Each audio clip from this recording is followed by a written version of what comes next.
1995 से लेकर 2025 तक जितनी भी प्रोग्राम और स्कीम गवर्नमेंट की चलाई गई, उसमें इस पूरे फ्लो चार्ट में ये थर्ड पार्टी ऑपरेटर बड़ी इंपॉर्टेंट है। एक ऑथेंटिकेटेड और रिसोर्सेस फुल है, जहां छोटे छोटे लोगों को इम्प्लीमेंट करके इस स्कीम के लिए दिया जाता है। इसमें 16,000 से भी ज़्यादा फेक डॉक्यूमेंट सबमिट करे गए थे, जब 1 करोड़ से भी ज़्यादा beneficiaries Indira Gandhi national old age pension scheme के लिए एलिजिबल हुई। ये अमाउंट 1100 रुपये तक का भी हुआ था।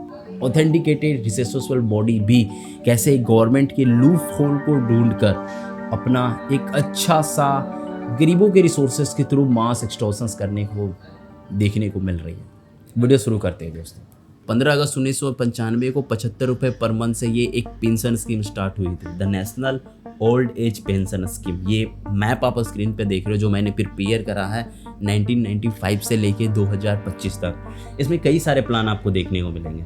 इमरजेंसी सोशल सिक्योरिटी फंड में national old age scheme, Indira Gandhi national old age scheme, जो बाद में इन्हेंस होके 2007 में 200 रुपये में आई, फिर ये 2011 में 500 रुपये पर मंथ में आ गई। सरकार ने इलेक्ट्रिसिटी, घर, पानी, क्रेडिट कार्ड लोन, ये सब भी इम्प्लीमेंट करा। एक बार आप स्क्रीन पे चार्ट मैप देखो तो इसमें सोशल सिक्योरिटी जो फंड है, इसमें गवर्नमेंट ने अपना टोटल का 40% तक कंट्रीब्यूट करा।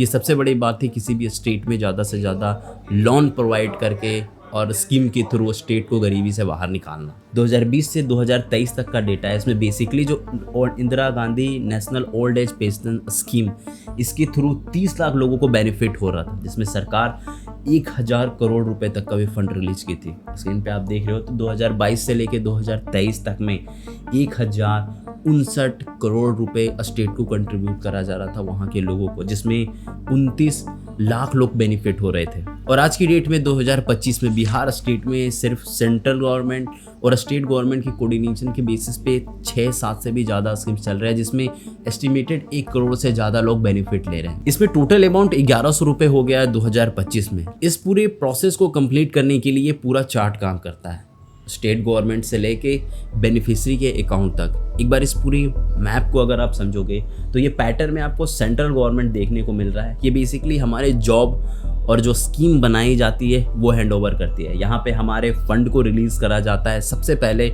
जो स्टेट के वेलफेयर प्रोग्राम या फिर ट्रेजरी अकाउंट में दी जाती है। सबसे पहला हमारा प्रोसेस यहीं से ही शुरू होता है। हम बिहार की बात कर रहे हैं तो बिहार में ये 6 पेंशन स्कीम्स चलाए जाते हैं स्टेट की तरफ से। स्टेट के ट्रेजरी अकाउंट में सेंट्रल से जो पैसा ट्रांसफ़र होता है वो आता है। उसके बाद स्टेट डिस्ट्रीब्यूट शुरू करता है अपने डिफरेंट डिस्ट्रिक्ट में, और ये स्टेट गवर्नमेंट के पास वो सारे पेमेंट के शेड्यूल होते हैं। फंडिंग टाइम होता है या तो 6 मंथ या तो 3 मंथ में एक बार।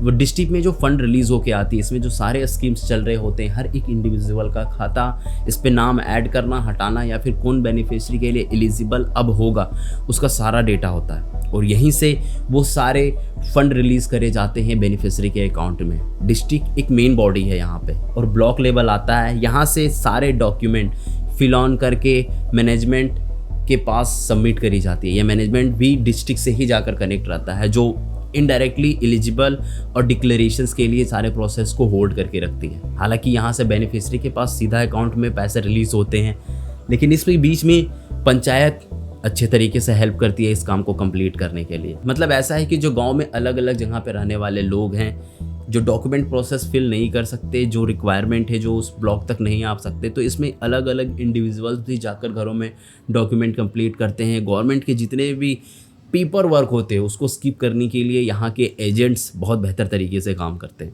पूरे चार्ट का जो फ्लो कंप्लीट हो रहा है, इसमें लोकल डेटा एंट्री बॉडीज़ भी इम्प्लीमेंट करती है, जिसे CSC बोलते हैं, थर्ड पार्टी इम्प्लीमेंटर हो गए, या फिर VLC ऑफिसेस, जो एक्चुअली काम को आसान बनाती है और बहुत ज़्यादा गवर्नमेंट के काम में एफिशिएंसी भी दिखाती है गांव के अलग अलग एरिया में रीच करने के लिए। लेकिन सबसे बड़ा प्रॉब्लम यहीं से ही शुरू होता है। आज की डेट में बिहार में 40 स्टेट होने वाले हैं, जिसमें 38 एडमिनिस्ट्रेशन डिस्ट्रिक्ट्स हैं, और इसमें 543 ब्लॉक है। हर एक ब्लॉक में एक CSC है जो गवर्नमेंट की तरफ से दी जा रही है, लेकिन इसके बाद भी ऐसे अनलिमिटेड, अनऑथराइज और ये CSC पॉइंट्स हैं, जिससे ये डॉक्यूमेंट फिल करे जाते हैं डायरेक्ट डिस्ट्रिक्ट्स पे अपलोड करने के लिए। और यहीं पे सबसे बड़ा गेम चेंजिंग स्टार्ट हुआ।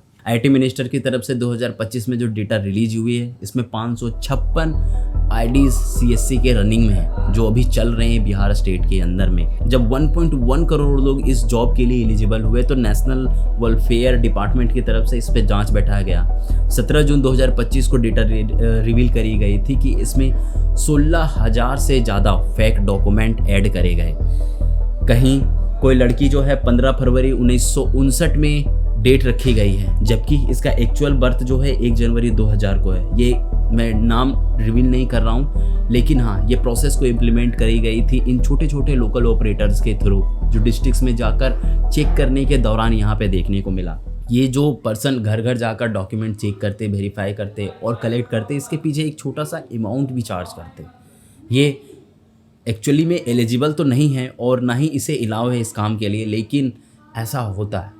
फिर ये लोग कहाँ तक अर्न कर सकते हैं? एक ऑथराइज्ड सीएससी पॉइंट जो है बेसिकली आधार कार्ड ट्रांजैक्शन पे 5 से 15 रुपया, पैन कार्ड पे 20 से 25 और password service, insurance, sale, bill payment, recharge और बैंकिंग सर्विस पे वही 5 से 20 रुपये तक के पर ट्रांजेक्शन्स पे अर्न करते हैं। अब जैसे जिनका इतना गाँव होगा, जितने लोग ट्रांजेक्शन्स के लिए आएंगे, वो पर ट्रांजेक्शन्स पे अमाउंट अर्न करते हैं। और बेसिकली ये सीएस पॉइंट भी ऐसे ही चलती है और भी थर्ड पार्टी अनऑथराइज्ड सोर्सेज भी ऐसा ही कुछ अमाउंट चार्ज करते हैं। कई बार तो घर घर जाकर भी इन लोग पेमेंट को रिलीव करवा देते हैं और लोगों को पैसा देते हैं, फिर उसके ऊपर इनका अपना पर्सनल चार्ज होता है, कई बार ज़्यादा कई बार कम। और ये अनऑथराइज्ड लोगों के लिए कोई ऐसा पर्टिकुलर सोर्स और डिफाइन अमाउंट नहीं है, पता नहीं कब किन से कितना पैसा लिया जाए। ये इतनी मास लेवल पे हेल्प कर रही है, इतने छोटे छोटे लोगों, एलिजिबल लोगों को गवर्नमेंट तक पहुंचाती है और एक छोटा सा अमाउंट चार्ज करती है। ये कहीं ना कहीं सही भी है और गलत भी है। ये हो सकता है कि गवर्नमेंट सही से रिस्ट्रिक्ट करे और ऑथराइज्ड करे और एक सटीक रूल बनाए कि जो पर ट्रांजेक्शन हो रहा है उस पर एक फिक्स अमाउंट ही होगा और उसका भी कोई रजिस्ट्रेशन नंबर और आईडी होगा, जिसके हिसाब से इस पैसे को चार्ज करा गया।